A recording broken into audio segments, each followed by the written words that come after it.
Hey, Future Lawyer. Welcome to the LSAT Simplified podcast presented by Hey Future Lawyer, where we talk about all things LSAT, law school admissions, and otherwise. If you want to check out our free LSAT course, go to heyfuturelawyer.com to sign up for a free account today. Hey, folks, welcome back. Today is Wednesday, April 9th, and I am recording this the day I intend to throw this up because, well, I've been a busy bee, as I imagine many of you have. And further, I got COVID, I think. So I was not able to upload. Anyways, I think I still am sick, but such is life. You chug on. And I'll actually do a quick little tangent. So I had a really weird headache, which was odd because it's like, why do I have a headache? I'm not 7 and I hydrate properly. So I slept a lot, basically 2 hours the day I got the headache. And then I went to bed early that night and slept until my normal time. So all in all, I probably slept like 10 hours after getting this headache. And even then, upon waking up, I still felt terrible. So I talked to ChatGPT and ChatGPT gave me advice, which is, hey, don't sleep anymore, dummy. And then further, take some caffeine, which I thought was quite the opposite of what I had intended to do, which is basically sleep more and avoid caffeine. So I listened to ChatGPT and now I feel awesome. So my lesson there is ignore what you think is good for your health. Now, I mean, I should be careful. Don't ignore it entirely. But unless you're a doctor, you know what you're doing, maybe consider that ChatGPT could help you out with your weird medical stuff. Because I thought that I was just going to have to write today off in terms of like a productive work day. But here I am feeling chipper and ready to talk through a bunch of LSAT emails and other things going on in the world. Today we're doing a few things. The new law school rankings are out, which is kind of exciting. In fact, let's actually start there because there's a new T14 law schools. And before I get into it, I'm going to do a quick caveat on rankings, which is that rankings are inherently kind of BS, not in that the rankings aren't directionally correct. Like, yes, a higher ranked school will tend to outperform a lower ranked school, but they're a proxy for what actually matters, which is the employment data. But the employment data is available. So why would you use the rankings as a proxy when you can actually just look at the employment data? So I would recommend that you try not to pay attention to the rankings. Whether a school is in the T14 or not in the T14 is somewhat arbitrary. Like, for example, Cornell is out of the T14. Cornell still outperforms some of the new T14 schools in terms of employment outcomes. Like, that's just reality. I think Cornell is still a better school in terms of like ROI than going to WashU. That's my personal opinion, and it's one backed by the data based on how much of the class goes to prestigious positions. It's also a fact that US News relies on people actually looking at them and talking about them to generate revenue. And as such, they are incentivized to kind of mix things up year by year. If the rankings stay the same year after year, no one clicks on them. So every year they mess with the formula just a little bit so that a few schools move up, a few schools move down, even if there have not been true material changes at the schools. So I'd be very careful to not overly focus in on the ranking change from one year to the next, but rather look at the trends of schools, as in, are they trending upwards or are they trending downwards? And then further, I just wouldn't even pay attention because, like, let's be real. What are the rankings good for? The rankings are good for determining whether or not a school is a good investment, but the data is public for the employment data. You can just look at where they send their graduates to, and that is a very good proxy for what you actually should care about. I mean, I guess theoretically you might care if you go to a T14. I wouldn't. Like, there are schools that are not T14s, such as Cornell, that are objectively elite law schools. There are also there's no schools in this T14 that are bad, but there are schools that I would not consider to be quite as prestigious. Like Texas and WashU, which are now quote unquote T14s, are great law schools, but they are not Cornell. And while this might change over time, I don't think it changed this past year. And like in 10 years, might they be more prestigious than Cornell? They could be, but I don't see a reason why overly focusing on the 2025 rankings would lead us to a change. Well, let's break it down.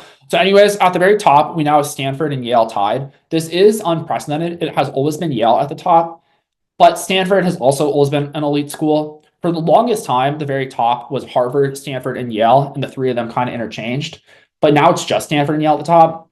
I don't know why that is. If you go to Stanford or Yale, they're both going to be great degrees, as is Harvard. So Harvard is now down to rank number 6. I still think Harvard's a great school. The lay prestige is really big. When you hear Harvard law, that carries a ring to it that even Yale or Stanford doesn't, at least with the general public.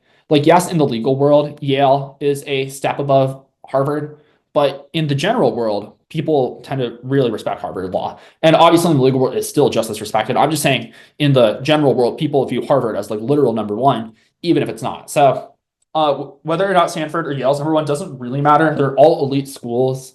Chicago's three, but like let's also be real. Chicago, like it's all elite. Like, these are all elite schools at the top. Virginia is four, which kind of tracks. They're a really good school, obviously. Penn is five, which once again tracks. Duke and Harvard are tied for six. It's one of those things where I'm not sure why Harvard is slipping. Like we talked about, US News kind of jiggers with the formula year by year to lead to outcomes. And then there's some things that are outside of the control of the school, like bar passage. Not to say that's fully outside of the control of the school, because obviously they have some impact. But if you have three dummies at Harvard that just decide not to prep for the bar, that can actually tank your ranking. And that's not really your fault. Because like if you have three people that don't pass, like sure, that's kind of your fault, but it's three people. Like three people can just go psycho and like decide not to study, or now they don't really care about the bar, so they take it but don't really prep seriously. Like yes, they control it, but the margin for error is so narrow at these top schools that even just a few folks messing up could really lead to a very real change in their ranking. NYU is eight, which is odd because NYU and Columbia are the two top New York schools. I also want to say that when I was applying for law school, I actually remember what the rankings were because it was HYS as the top three, which is Harvard, Stanford, Yale. And then it was CCN, which was Columbia, Chicago, and wait, was it CCN? Was Northwest? No, there's no way Northwestern was top six. Now that I say that out loud. Um, oh no, CCN, Chicago, Columbia, NYU. Excuse me. That was what the N stood for. So nowadays, that's obviously spread because it's now Stanford, Yale, Chicago as the top. Then Harvard, NYU, and Columbia are all six, 8, and 10, respectively. I think Columbia is a better school than NYU based on the data. Obviously, Columbia has been in the news a lot recently. People are upset from both sides of the political spectrum for what they do. I think people on the left are upset in that Columbia has not adequately defended its students to what folks on the left want. People on the right are upset because they think Columbia has allowed too much to go on in terms of like anti-Israel, pro-Palestinian protests. Kind of in a field of landmines here, not taking a stance on any of this because for one, well, I don't want to say I don't care because like, that's kind of aggressive, but I pay attention to my life. Paying attention to what Columbia's admin is doing with protests is just not high priority for me. Like this is I'd say productivity tip for all of you, which is just pay less attention to the news. Like I listen to the news maybe once a week, just to catch up, get the big stuff, tariffs, China, all that good, fun stuff going on in the Lord's year 2025. But beyond that, the minutia of day by day twists, I just don't know that it's good for you to hear all the little stories. It takes up a lot of mental bandwidth that you could be using for other things like your own goals and your own things. And let's be real, if you really want to affect this world, the best way for you to do that is to crush your life and get the resources that you need to actually make a difference. Because when you're a 23-year-old trying to figure out your life, you knowing a lot about what like some commerce secretary tweeted today honestly doesn't make a difference. What does make a difference though is are you moving towards your goals? So if I can make one recommendation, I would say listen to less news, like be informed, but spend 1 to 2 hours a week catching up on the news. Outside of that, like 1 to 2 hours a day, I don't know that that's really doing anything for you. I guess maybe if you have a commute and you're like listening to podcasts or something, but even then, listen to me, listen to your boy yell you about like how rankings aren't real, as opposed to like what is going on in China or Korea or something. Anyways, though, so NYU is above Columbia. The employment data for Columbia is better, but maybe there's some trajectory of like over time they're going to slide. Although these rankings aren't predicted outwards, they're predicted looking backwards. So this is not factoring in future declines in applications, which let's be real, there probably won't be. Like for all the people on Reddit saying they're not going to apply to Columbia, like that's not, it's like the chronically online people. Most people would still be thrilled to go to Columbia. So I don't really think it's as much of an issue as people tend to think. Otherwise, Michigan's at 8, which is, I think, up. I'm not totally sure where they were last year, but Michigan, they're trying to climb and they're doing a good job. One of the best public schools. At 10 is Northwestern and Columbia, which tracks. I think that's a little bit higher than I tend to think of Northwestern, but it fits. UCLA is 12, Berkeley is 13, which I think is a little bit of a slippage. And UCLA is trending upwards, but once again, like these year by year movements are so hard to extrapolate anything from. So I really wouldn't pay as much attention. And then at 14, we have a 4-way tie. Georgetown is the only legacy T14 that has been here before. And then we have 3 new kiddos to the dance, and that is Texas, Vanderbilt, and WashU, which are in the state of Texas, Tennessee, and Missouri, respectively, which is truly I'd say, expansion. Because outside of this, the top law schools have truly been coastal elite schools, as in on the East Coast or West Coast, California. The only non-coastal ones are Michigan, Northwestern, and Chicago. And all of those are kind of, well, I guess Michigan's not in the Chicago metro, is it? But Northwestern and Chicago are, so it's not coastal, but like it's kind of a coastal city in a weird way, at least culturally speaking. And then Michigan's kind of the odd one out, I guess, isn't it? I guess you could argue Virginia is kind of the odd one out too, because it's in Charlottesville, which is not a very big town in Virginia, but those are college towns. Anyways, so they're kind of the first like true Southern schools, I would say, in that like Texas isn't a red state. Vanderbilt isn't a red state. I mean, they're still in college towns, which tend to be pretty liberal as far as they go, but it is interesting. I don't think that's what US News is doing. I don't think there's any rationale to that, but it is fascinating to see that that's happening. Further, let's be real. Why do they do this? I think they did this to generate headlines. I mean, I'm talking about it. So have they succeeded? Like, arguably, yes.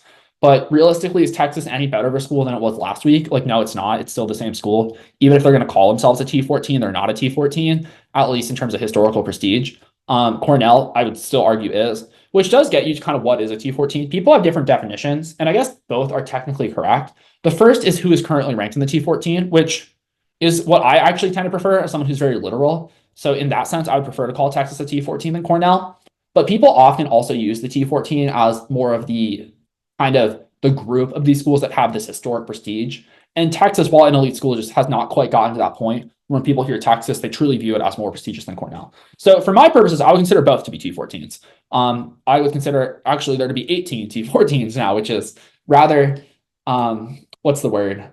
Nonsensical, I guess, because Cornell is not in the top 14. And then even if it was just the top 14, there's a four-way tie for place 14. But they're all all 18 of these schools are elite schools. That being said, there's also a huge drop-off between like the top 5 and everyone else. Like, let's be real. Going to Chicago versus going to Georgetown, even though they're both in the T14, Chicago is a way better school. It's not even close. So there is a lot of variation even within. Stanford, Yale, and Harvard are the top. Chicago is up there as well. But also, like, it truly is, I would say Stanford and Yale at the tippy top nowadays. Those are kind of the two that are up there in terms of prestige. Not to say that Harvard is not bad. And actually, we're talking to a Harvard admin on the next episode of the pod, so that should be really exciting. But anyways, that's what's up with the rankings. I wouldn't stress about it. It's not a big deal. Alrighty, so let's see what else is going on in the world of LSAT. I have a bunch of emails that I want to bang through, just kind of talking through situations. So let me pull up my emails. All right, here we go. So here we have one from someone in class, and they say, hi again. Issue I'm finding every once in a while. I come across a question and the answer seems too simple. Then I second guess the obvious answer and ultimately choose the wrong one. Just wondering if you have any advice or strategies on correcting that way of thinking. Yeah, so this is something that happens from time to time where the LSAT on many of the questions actually is relatively easy in that when you do a question, there's not a lot to struggle with. It kind of makes sense. You're like, oh, like this is just obviously, like, let's say there's some argument that's like, oh, I am going to go to Montana because next week it is my brother's wedding. And that might make sense, but the obvious objection is like, where's your brother's wedding? Is it actually in the state of Montana? And then the answer might just be like, fails to consider that Ben's brother's wedding is not in Montana, which would be a great objection there. And because it's so obvious, sometimes people like trick themselves and are like, oh, I need to look for a more jargony answer.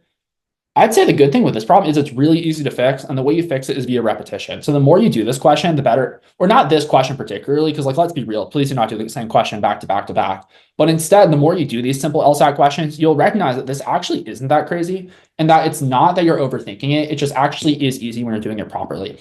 Because the LSAT, while it's not an easy test, it should feel easy if you're doing it the correct way.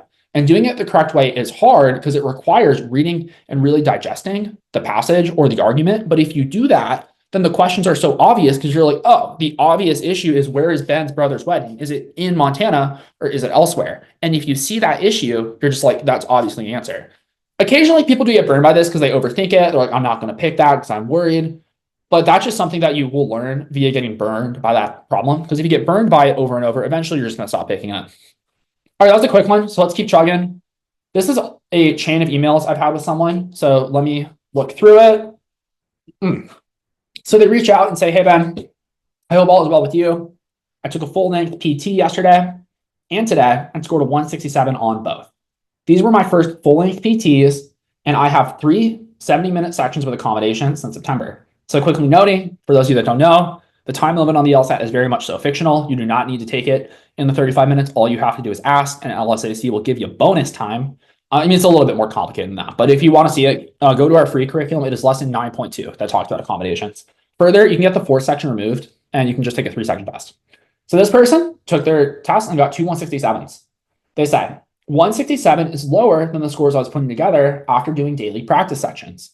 I was having -4 to -0 on daily sections, and my most recent homework test scores from aggregated sections were 170 and 171. Anyways, feeling pretty stumped. I'm registered for April and have a time slot booked on the 12th. I probably have time to take 2 to 3 more full-length PTs before that date. I'm hesitant to drop out and make my first real attempt at the June test for timing reasons, but I don't want to waste one of my chances on getting less than a 170. I'm aiming for a 173 plus. Feels like my primary issue is that after the first section, I'm exhausted, pretty over it, and can barely focus if it lends any insight into what might be happening. Please let me know if you have any advice. So yeah, this was a while ago because obviously the test date that she is taking is coming up pretty soon. Today's the 9th on a Wednesday, which I believe means her test date is on a Saturday. But what I responded to her and basically said is like, this is pretty hard to read into. While a 167 is not as high as your sections being aggregated, it's very difficult to know based on this sample whether or not that is due to taking it in sections or whether or not that is just due to your random variance. Because for those of you that don't know, it is very common on the LSAT to fluctuate plus or minus 5 points, which means that if this person is, let's say, a 167 plus or minus 5 points, that means on a bad day, she could score 162, and on a good day, she could score 172. And that is totally consistent with her data. The data points that I see from her are 2 167s and then a 170 and a 171, which means if I had to guess, I'm guessing she's like a 168 plus or minus a few points, or maybe a 169 plus or minus a few points. So anyways, basically what I told her is like, you're likely to score in that range on test day. That being said, it's very uncommon that you're like a 4-point range. Like just because she only sees a 167 to a 171, that doesn't mean those are the only scores she can score. Because at this point in the test, just getting one more question right or one more question wrong can make a huge difference. And that can be either a positive thing or a negative thing. Because if the 50-50s go her way, now she's scoring a 173 pretty, expectedly. But on the other side of the coin, if the 50-50s do not go her way, she could very easily score like a 165. However, law schools don't really care about lower scores. And with where we are at with applications, I think it makes sense to take it. And here's why. Coming up, we have the April test, then we have June, then we have August. After August, applications open. So August is the last test you can take and still apply before the applications open. We then have September, October, and November. But the way I see it, and I won't back this up with a ton of data, I will just tell you that I, as a full-time LSAT professional, with no reason to lie to you all as far as application timing, I see a difference in applying before Thanksgiving versus applying after Thanksgiving. The last test you can take to apply before Thanksgiving is October. So I tend to recommend that as to be the last test you will take. But here's the issue. You can't aim for October for that to be your last test because maybe you have to take the test more than once. Well, like we talked about, there's fluctuation. On any given day, this person who we've just established is a high 160s average. That might mean she scores a 173 on that day, or maybe she has a bad day and scores a 165. If she has that bad day and scores a 165 and she had only planned for October, now she has to apply with that 165 or she's applying late. So instead, just because October is okay to apply with, at least, and I say okay, kind of a like, out of the side of my mouth. It's like, it's not ideal. It's okay. But if you aim for October, you can very well put yourself in a bad spot where now you have to apply with November or January because it didn't go your way on October. It truly is a shoot for the moon. You may end up among the stars situation. So what I told her is like, take April. And if you slam it out of the park, good for you. Also, like, not to be totally self-interested, but like, let's be real. If she takes April and she crushes it, this is someone who's done with LSAT prep and she's going to stop paying us for LSAT class. So like, in a weird way, it's actually in my interest to say no, like study for June or August, but that's not good advice. The best advice is you have already hit scores on practice tests you'd be comfortable with. It's not guaranteed you're going to hit that on this April test. In fact, it's not even likely. I'd say it's probably, not the highest chance because she said a 173 plus and she hasn't hit that very often, but it's possible. And because it's possible and you have these finite takes throughout the summer, it's worth taking a swing at it because you've already paid the money. It gives you one more shot. And let's be real, if it doesn't go well, you're fine. You continue on to June, you continue on to August. But if you connect and hit it out of the park, you're just done and you don't have to worry about the LSAT anymore. Further, maybe April was the crack or like the swing that you needed to hit it. And in this universe where you don't take April, then you don't get your highest score on August or June. Because it is possible that this April test is the best test for this person in terms of the day they take it, their understanding. Because like once you're hitting 170, there's not all that much improvement to be done. Like, don't get me wrong, there is improvement to be made. But this person does not have like tons of prep left to do. So I think it's time to start swinging the bat. And so I told her, like, basically take the test. Also, try not to pay that much attention to individual data points. Like a 167, it's hard to read out from because this person said like, oh, it could be that you're taking the full practice test as opposed to the sections. It very well could be. It could also be that you just had random variance. That being said, I told her to take some more PTs just to kind of get an idea, and we'll get through that. So she responded and said she was going to do that, and then followed up a few days later saying she took PT 128 and got a 169, which was improvement, but let's be real, 2-point improvement, which, like we had talked about, could very well be variance. It also does kind of reinforce the idea that this person is likely a high 160s. But she also said, she's like, I'm going to aim for April, but I'm just going to keep trying to get better and shift that range upwards. So if she takes June and August, even though she's not likely to score her score in April, she has more like kind of shots in the chamber. And it could go well in April. Like, it is very possible that she takes April in a few days and just crushes it. It's also possible she doesn't. In fact, it's probably likely that she doesn't. If I had to bet, I'd probably say like 70 to 80% chance that April is not her last time taking the test. But that 10 to 20% chance, with the value that it would be worth to her in terms of admissions, I think is worth taking, given that it only costs her a day. So yeah, we continued on, and then she sent in the questions to talk about. And yeah, that was our conversation. Basically, the takeaway is that it's not, when you should take the LSAT is dependent upon your PT scores, but you don't need to be consistently scoring your goal score. You need to have touched your goal score. Let's say you're scoring let's say you're averaging a 170, which means on a bad day you hit a 165, and on a good day you score a 175, and your goal is a 173. Honestly, I think you're good to start taking the test. Like, keep studying. Just because you're taking the test doesn't mean you're done studying, but I would start like ripping away at it and giving it, takes, because you never know which take you're going to slam out of the park in. And also, these takes are very spread out. It's not like you can just like bank them up and take it 5 times in a week once you're ready. LSAC spreads them out. So like, once you're in a good spot, especially if you want to apply in a certain cycle, because like, let's be real, there's only 2 more LSATs before the cycle opens, which is crazy to think, but that is the case we're in. Then I would be taking the LSAT just to, hopefully put yourself in a position to apply early, because applying early does indeed matter. All right, cool. So that is that. Let's see what else we got. So this is another person, and she writes, "Hey man, I first want to say I'm enjoying the April class so far, and I've learned some very helpful strategies. I have a question for you regarding my chance of admission to Texas A&M Law School. I went to an early college high school where I took 60 credit hours alongside my high school courses and graduated with an associate's degree. So this person has a lot of high school credits of college, which is often a backfiring plan, because while it gives you college credit and hopefully saves you money, when you have like law school aspirations, if you didn't get a 4.0, it actually ends up hurting you.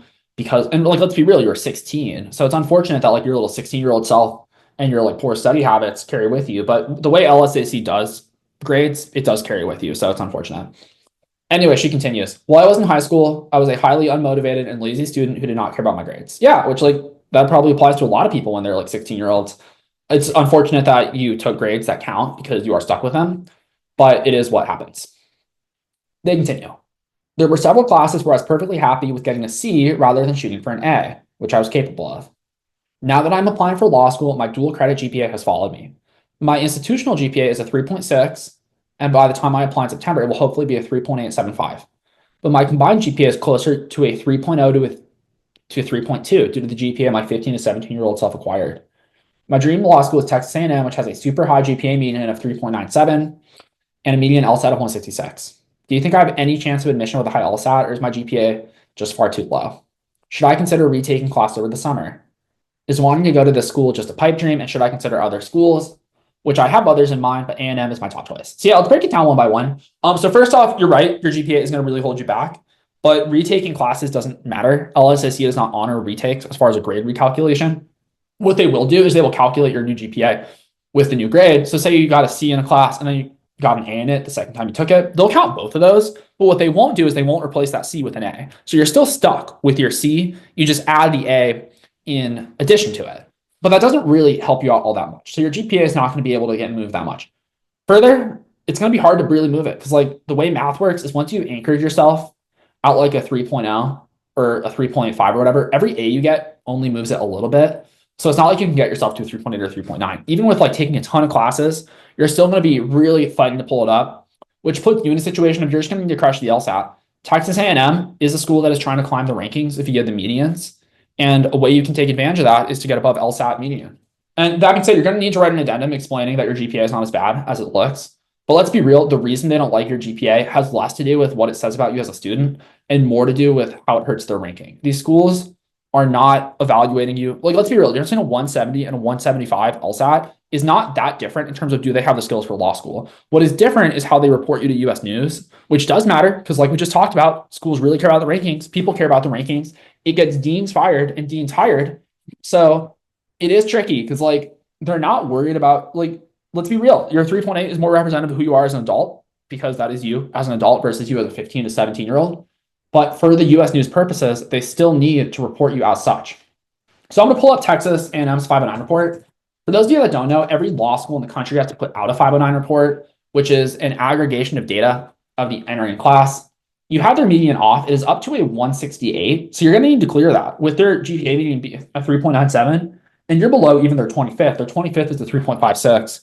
Well, I don't know for sure that you're below that because theoretically you might be above it, depending on how the recalc. I assume you're going to be below that based on what you've shared with me and my quick mental math, but I don't know. I would say get your GPA from LSAC if you want to know for sure.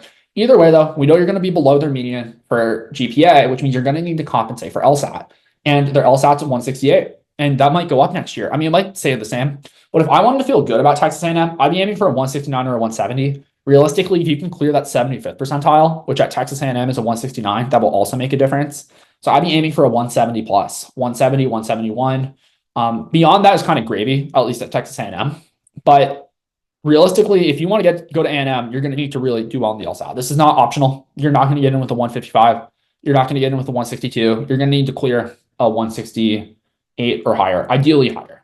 So also, it also makes you look more credible when you say, like, I'm a better student. Because if you say you're a better student, you sucked in high school, it's a lot easier for them to believe that if they can then see that you have a 175. They're like, oh, shit, this person did figure out the LSAT, which is not easy.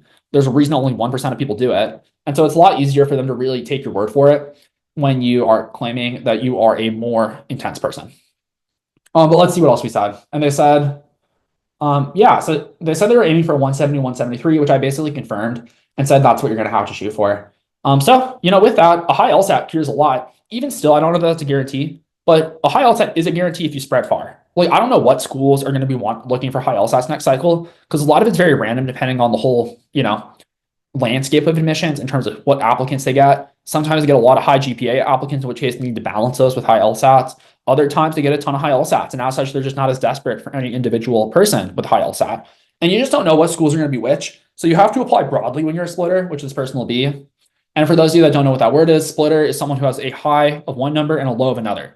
So a high LSAT and a low GPA is the most common. There's also what is called a reverse splitter, or as I call them, lazy people, which are people with a high GPA and a low LSAT. I kid, of course, but also let's be real. If you have a 4.0, do not end with a 155. Like, get a high LSAT. It completely changes your admissions outcomes. So I get upset when I see reverse splitters. Not for me, because, like, let's be real, it doesn't affect my life. I get upset for them because they're selling themselves so short, and a few more months of LSAT prep would make a difference to them. Oh yeah, so we have another one, which is from a person basically emailing me asking, actually, no, we're not gonna do that. Let's do a personal statement. So open this one up. And what we're gonna do is we're gonna read this and, give our feedback. We're also gonna do an LSAT logical reasoning question at the end of the episode today. So it'll be me and Madeline talking through it. So if you wanna hang out for that, it'll be at the back end. So here we have a personal statement, and it says, for the third time this year, the history teacher stormed out of the room, leaving an empty space where she'd just been. All right, so what have we learned about her? She was in school, and her history teacher stormed out. Is this a reason to admit our writer to law school? No, it is not. Like, this is not a reason to admit you. You could fix it, but as of now, you've just said you're in school, which, like, okay, I guess it's one sentence, but also your first sentence is your most important sentence. Give them a reason to at least be interested. And at best, I'd say this is kind of boring. At worst, it's just no information about you other than you took history class, but, like, let's be real, who didn't take history class? They continue. The door slammed shut behind her, and the classroom fell into an uneasy silence, everyone unsure whether to speak or just wait. All right, so your kids, I don't even know how old you are. You could be 7. You could also be 15. Either way, I don't like it because I'm not learning about you. A few moments passed, long enough for the tension to settle into something heavier, like the air before a storm. Cut the metaphor. I want to learn about you. I mean, metaphors are fine if you can do them in service of a story that actually is relevant to you. But this is just you talking about, like, how it's tense in your English class after the teacher stormed out. They continue. Then, as the bell rang and we followed into English, one of my classmates leaned over and whispered, "She's gone." Just like that. No one knows who's going to teach us now. Oh yeah, so your teacher quit. You guys ran your teacher out of school. Like, it sucks. Like, or I guess it's kind of funny. In 8th grade, we did that. I grew up in Boulder, Colorado, which Basically, the best way of understanding that is a bunch of rich little white kids. And we got our 8th grade English teacher to almost quit one day. He came back about 20 minutes later and he said something about if he quits, that's like letting us win or some such nonsense. I kid, of course. He's actually a good dude. I was pretty well behaved as a kiddo in school. But anyways, that's not, it's like, what? Like, why is this a reason to admit you to law school? Your teacher almost quit? Like, that's sad, I guess. But so, like, why are you going to law school? I will say, just compliment sandwich it. That was a relatively short paragraph. It was only 6 vertical lines, which is good. I will say that this is 3 pages single spaced, so we're not going to make it through this because this is way too long. You guys get 2 pages double spaced, and I think just your first page is going to be that long. I tend to word count it. I tend to aim for roughly 600 words, and just your first page is, let's see, I'm word counting it right now. If my wordcounter.com will load, yeah, your first page is 574. So this personal statement is 3 times the length of what you should be submitting. And further, it's not because there's a lot of content. Like so far, we have learned nothing about you. But we'll read a little bit further. We're just going to read the first, like, I'm not going to read the rest of it after the first page, just because you only get 600 words. At that moment, a strange sense of loss washed over me. I would miss her. I'm like, I don't care about you missing your teacher. This is not a reason to admit you to law school. She was the one teacher who always greeted us with a warm good morning. I'm like, okay, that's nice. Also, that's not about you. That simple phrase became something I looked forward to every day. Do not care. I do not care what you looked forward to. I care about why you were going to be a kick-ass lawyer. This just is not about you. It's about like how you liked your teacher. It wasn't just a pleasantry, semicolon. It was a sign that someone noticed me, which is nice, but like I just do not care. We're trying to admit you to law school. These are not reasons to admit you to law school. It felt real and sincere, and in the chaos of my personal life, that small act kind of anchored me. Oh God, don't say chaos of your. I don't want to hear about your trauma. I mean, trauma can be okay if it's.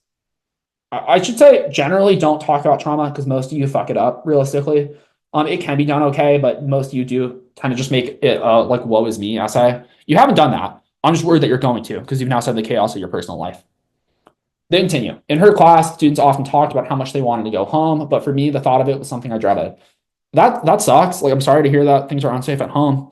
Also, coming from an unsafe background is not a reason to admit you to law school. There's a lot of people that come from terrible backgrounds. This doesn't mean they should be lawyers. Like, we need to learn reasons about you and why you're going to go to law school, and these aren't it. You continue. At home, things were different. I often found myself retreating to my bathroom, overwhelmed by feelings I couldn't name, let alone explain. It's so poetic. Feelings you couldn't name or explain. Like, just tell us what happened. And further, don't tell us what happened. Like, I just don't care. Give us reasons to admit you to law school. Who are you?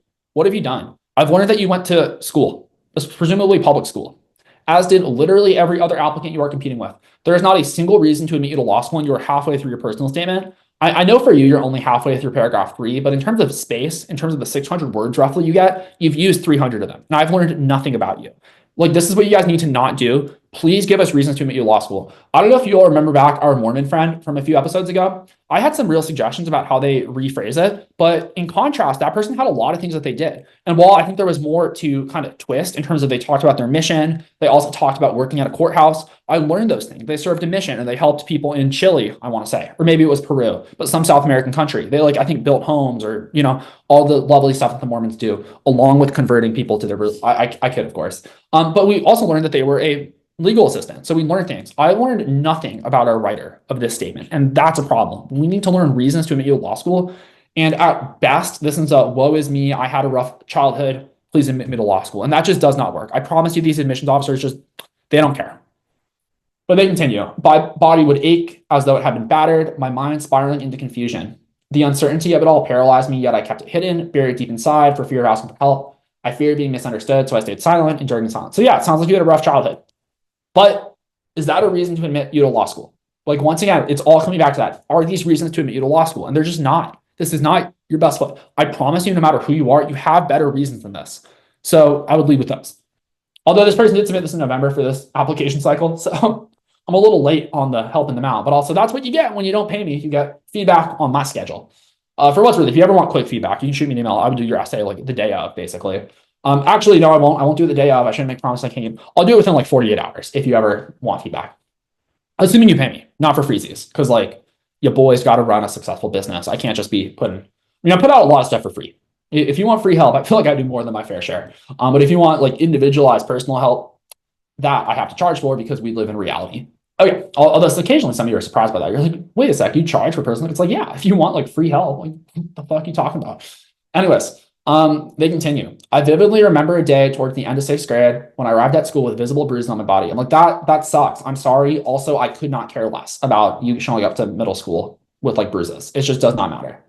I tried to hide them under my clothes, but the counselor noticed. They were kind, asked me what happened, but I froze, unsure what to say. All right, we're gonna stop reading this, and I'm just gonna go paragraph for paragraph to see if there's anything good. So we talk about the counselor, police officers come, your dad gets mad that you talked to the cops. Um, the police came, nothing happened, and then this change your view of law school or of the law. And then you say in high school it continued. So now we're getting context that this whole story was middle school, which is not great. You had a math teacher you looked up to. Oh, he was mean to you. He would single out students based on race, religion, or background, and was mean. Like, these aren't reasons to admit you. Like, I'm sorry you had a math teacher who was a jerk, but also like this just isn't reasons to admit you. And then you say you had another teacher who made a difference, and you're like, I mean, do you want to be a teacher? It sounds like you want to like make a difference for kids, not to be a lawyer. Anyway, these aren't reasons to admit you. Then as you grew older, you grew empathy, blah, blah, blah. You sought therapy, good for you, I guess. During your junior year, your parents got dementia. Like what? There's no direction here. And I learned literally no reason to admit you. It needs to be about 1/3 as long as it is. It needs to actually give us reasons to admit you to law school. And it just needs to be more interesting. Like, I'm sure you have a story. I'm actually going to look up this person's LinkedIn, and I'll do this very abstractly so no one can like reverse engineer who it is. And for what's worth, I may not find their LinkedIn because I don't know if this person even has one, but usually people do. So type their name in, bad radio, bad radio. All right, let's see what we got. All right, here we go. So they are a pharmacy technician. That is like legit stuff. Talk about that. Let's talk about being a pharmacy technician. Oh, actually, no, that's not you. That's just someone with a very similar name to you. Whoops. I think that might be your sibling. So you're in school. It looks like your graduation year is 2026. Yeah, I guess as a college kid, you might not have the most to talk about. I do promise you have more to talk about. Like, send me your resume if you need help. Also, I guess you are not applying for this cycle if you are a 2026 graduate, because you'd be a junior in undergrad currently, which means you can't be applying. But overall, I'd say back to the drawing board, which is realistically, I'll be real, the situation for most of you. So I would, oh, actually, you did say you're applying for 2025. Like it is what it is. Generally, you all need to start over. Most of your guys' personal statements suck. That being said, if you ever like want to hear good ones, I mean, there are some good ones. I won't say that the Mormon Kids was the best, but it had some good stuff in it. Let's look back. Maybe we have our Harvard person coming on next week. So maybe I'll ask her if we can talk through hers. Just because they got her into like actual Harvard law. Obviously, she had good numbers as well, but I'll talk to her and see what she's cool with. I won't commit her to that because like obviously if she doesn't want to, that's chill. But yeah, basically that's what's up. So yeah, I will be back next week with the Harvard Law one. I'm excited to talk to her. It's Shireen. She did LSAT tutoring for us for a long time. She's fantastic. And I'm sure she'll have some great insights for all of you as someone who actually does want to go to law school, as opposed to me who just talks about it because I don't want to be a lawyer. Anyways, have a good week, everyone. If you ever need anything, shoot me an email, and I'll see you all next time. Economist. Every business strives to increase its productivity. For this increases profits for the owners and the likelihood that the business will survive. Okay, so it seems like here the economist is just sharing with us a just general business principle of, a goal that businesses have. Seems to just be a kind of a generalization of fact here. So we'll see where it keeps going. And intuitively, this one makes sense. Like they're saying companies try to make money. Well, they don't quite say money. They say productivity, but I'm connecting that to if you're more productive, you get more output for your inputs, whether that's labor or money invested. You make more money, that increases profits. What business does not want to make profits because otherwise they die and go out of business? So, yeah. So far, no real conclusion they've drawn. Just seems like a fact about the world. So maybe they're going to say well, I guess we can't say there's exceptions. I was thinking there might be, but they say every business. But maybe they say this is good, this is bad, make some judgment about like capitalism or I don't know. They can go in a million directions. So let's see. They continue. But not all efforts to increase productivity are beneficial to the business as a whole. Okay, so right away, the economist here is seemingly making this claim because my reaction is, how do we know this? Why are not all efforts to increase productivity beneficial? Says who, right? What is the evidence for that?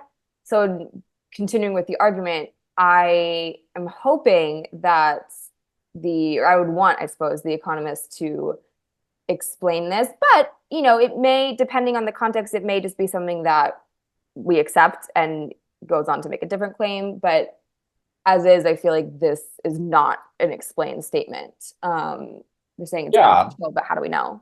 And perhaps we have an example, which because it intuitively makes sense. Like you could have some business practice that backfires. Maybe you try to make all your employees work 20 hours a day so that you don't have to hire as many, or you can like get the most out of them, but then they all quit because no one wants to work these terrible hours. So it's pretty easy to, I'd say, conceptualize a situation, Yeah. but also they have to like, I'd want an example because on the LSAT, we're not on the side of this argument. We're not trying to help them out. We're trying to like dunk on them, which Madeline was doing a good job of and saying like, okay, you've made this conclusion, which I mean, it's likely the conclusion. We don't know for sure yet, but it does seem that way, which is that these attempts to make more productivity can backfire, but they provided literally zero evidence thus far. So I'm skeptical, at least thus far. And they finish up by saying, often attempts to increase productivity decrease the number of employees, which clearly harms the dismissed employees as well as the sense of security of the retained employees. Okay, so here we have an example of how an effort to increase productivity is not beneficial. It's actually pretty similar, Ben, to what you said. Not quite the same example, but you said, like, what if they do a ton of hours? Here, it's what if we just cut back the number of employees? They say this decreases morale or the sense of security. They don't say morale, but it's harmful for the employees, which, I guess from a business standpoint, perhaps that's not the concern of the business. But if the remaining employees feel insecure, then that perhaps is not great to the overall business. When going back to that claim about the business as a whole, here's an entity of the business that is harmed. So it does seem like that was the conclusion after all. Yeah, I was having the same thoughts, which is like, okay, the employees are upset, but who cares? We're talking about the business, not the employees like mental health. I guess if we were talking about them, and you could make the argument that like maybe having upset employees could lead to diminished productivity, but also maybe it doesn't, in which case we're saying it's bad for the business. And our evidence for that is that it's bad for the employees, which is not the same thing. This is one of the most common LSAT issues where our evidence and our conclusion are talking about different things. Mm-hmm. And, reasonably, I'd say an unskeptical reader might just see employees business. That's the same thing. Who cares? But it's not though. And so if I was going to attack this argument, I would say, well, I don't care about the mental health of my employees. I'm some evil, greedy businessman. I just care if they're making the widgets, and whether or not they're happy doesn't affect me. So yeah, you could argue that maybe but it goes both ways. You could argue if that the employees that remain have a low sense of security, that they might not be motivated to produce their best work or be more productive, or conversely, maybe they're feeling pressure and work extra hard, and it could be good for the business actually. But you're exactly right, we don't know. Yeah, for sure. Well, and I think this is a good point, which is on the LSAT, you really are a mercenary. Like we don't have a side. What we use at this argument, it could be better, it could also be worse. And so whatever they ask us, we're ready to either make it better, make it worse. Maybe they'll just ask us something really obvious, like they happen to do on this question. But it doesn't matter what they ask us. Like we fully digested it. We know the argument is about companies trying to increase productivity, but it backfires. We are unsold, but we are open to being convinced. So we're ready for whatever they throw at us. And here they ask us, which of the following most accurately expresses the main conclusion of the economist's argument? All right, so all this is asking us is basically word for word what it says. We want to be really, really specific with what is the economist's claim.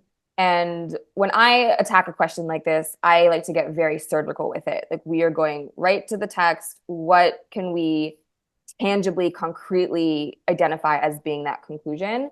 And that is going to be our prediction for our correct answer. Typically in a question like this, they are not super creative. They tend to just regurgitate pretty close to what the conclusion in our argument is saying. Sometimes they'll get a bit creative with paraphrasing. With question one, though, I don't suspect them to be particularly creative here.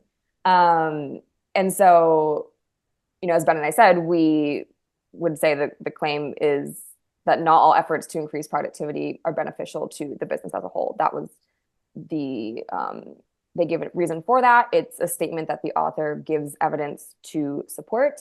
And at this point, personally, when I realize that, okay, this is a main conclusion question, I personally kind of back off a little bit at this point with being super critical of the claim or whatever. At this point, I don't really care. We're just, look, what's our conclusion, answer choice, and move on.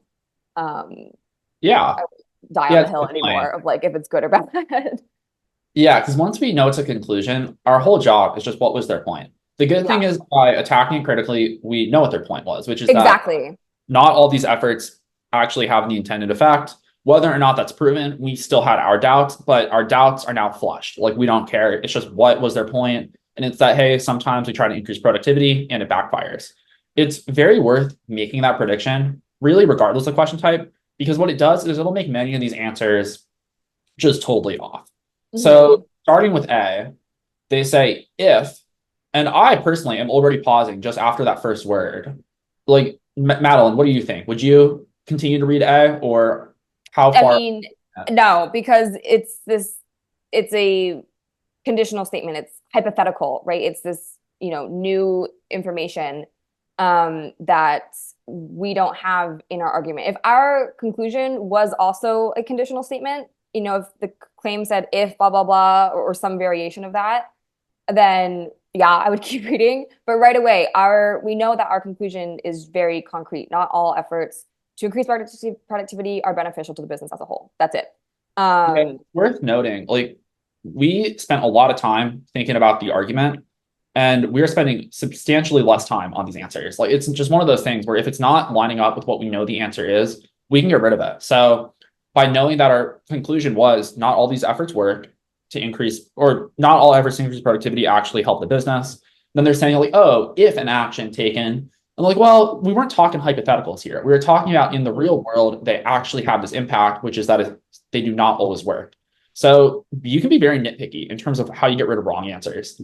And I think that's enough to at least conclusively get rid of A, at least on a first pass, because our initial presumption is that these answers are wrong. We're looking for things to be incorrect about them. We should be surprised when something looks valid.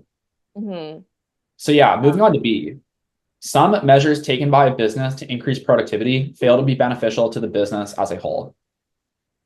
This looks pretty on the money. If we again go back to our claim, not all efforts to increase productivity are beneficial. Not all are is essentially the same thing as saying some are not. So pretty similar, paraphrased slightly. I think this is a good contender. Yeah, exactly. I mean, they say measures as opposed to efforts, some as opposed to not all. These are different words, but it's not about the word. It's about the underlying meaning. And the Yeah. meaning is that they're trying to increase productivity, it's backfiring. And in that sense, B lines up perfectly. And if the whole sum does not equal not all and measures equals efforts is like, whoa, that's crazy. I don't mean to be that guy, but this may not be the field for you. Like these are not giant assumptions to jump over. It is just like the meaning of the words, and you gotta get to the point where it's not about just matching words, it's about matching Hmm. ideas. Yeah, I always tell people we never want to we want to be really, really careful about making a judgment solely on like the presence or absence of a certain word, depending on the context. Obviously, for example, A is different because, if that does signal a difference in meaning of what we want, right? So in that case, it's appropriate. But I, see students all the time will say, oh, that answer choice says most. So it's wrong. I'm like, okay, but what is the rest of the answer saying? And what are your facts saying or your argument saying? Because if we're just missing the context here, then you're dying on the wrong hill. Yeah, it's a broader good point about the LSAT world, which is there's a lot of things that people hyper focus on, and certain Mhm. are it's like for example, we didn't talk about indicator words when we were talking through this argument. There are technically words that tend to indicate conclusions, but I guarantee you that LSAC writes questions that are testing those people. They love to write therefore and then introduce a premise. We're going to talk about this at a later date, but it really has to come back to the underlying ideas. If you're doing it via the words, short term, yes, it's like quote unquote easier to do. Long term, I promise you, you are selling yourself short and you're making this much more difficult than it has to be. So moving on to C, they say only if. So already, I imagine we're pausing. Yeah, because it's going to bring a new kind of specific condition here, which is likely going to be new information. We don't know what it says, but highly, highly likely Yeah, they're going to I mean, specify we something can read that's on not for the discussed. sake of. Yeah. So it's only if indicates a necessary condition. And they then say the employees of a business are also its owners. I'm like, were we talking about like worker co-ops where like the Yeah. coffee shop where like the barista is also the owner? Like this is new information. We were not like what? So I mean, I'm done at that point. I'm often not even reading the whole answers. I'm just like, that is enough to sufficiently get rid of it. There's Yeah, no way. as soon as it's not working, there's no coming back from that. Yeah, like we're not on the side of these answers. You guys do not need to help them out. You're looking to get rid of them. 80% of them are wrong. So that should be your default presumption. And you should be surprised when you're like, oh, that actually kind of does answer the question. Most of them are going to be incorrect. Already, D, there is no business that does not make efforts to increase its productivity. They do say this. They say every business strives to increase productivity. So this is something that is stated in the argument, but it's not the conclusion of the argument. Again, we've identified the conclusion as that statement that not all efforts are beneficial to the business as a whole. So even though D is true, it's just a premise. It's not our conclusion. So it's not going to be correct.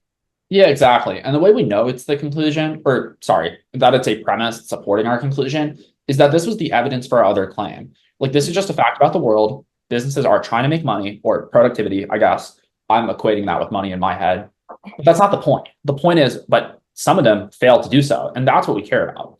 And here's the thing, you don't need any fancy tricks. Should you read critically, the conclusions become obvious. There are conclusion tricks that we will be getting into at a later date. However, the big thing is just, is it support or is it being supported? That is kind of the universal for what is the point. Yeah, and I always say that like any sort of tricks are kind of like at best tools in a toolbox. Like you said, it becomes problematic if we're over reliant on them and not actually thinking like critically about what is our argument trying to say, what is supported. Yeah, well, and E seems quite similar to this, what we just talked about. Here we say, decreasing the number of employees in a business undermines the sense of security of retained employees. Yeah, that's one of the reasons why these efforts are not beneficial to business as a whole. It's supporting information, so it's not our conclusion. Yeah, so E is just the example we gave, supporting, like Madeline said, our point. But so technically, yes, we did say that. Also, that is not our point. That is the evidence for it. So yeah, at this point, I feel like we've conclusively eliminated A, C, D, and E. B is the only one left standing. I see no issues with B. So I feel pretty good about picking that. If you enjoyed what we talked about today or learned something new, please leave a review or a rating. It really does help us out and helps us reach more people. If you have a question or anything you want talked about in the world of LSAT or law school admissions, you can always email support@heyfuturelawyer.com to get it in the podcast agenda. Just put podcast in the subject and we will talk about it on the show. Alrighty, that's all we have for today. So I will see you all next time.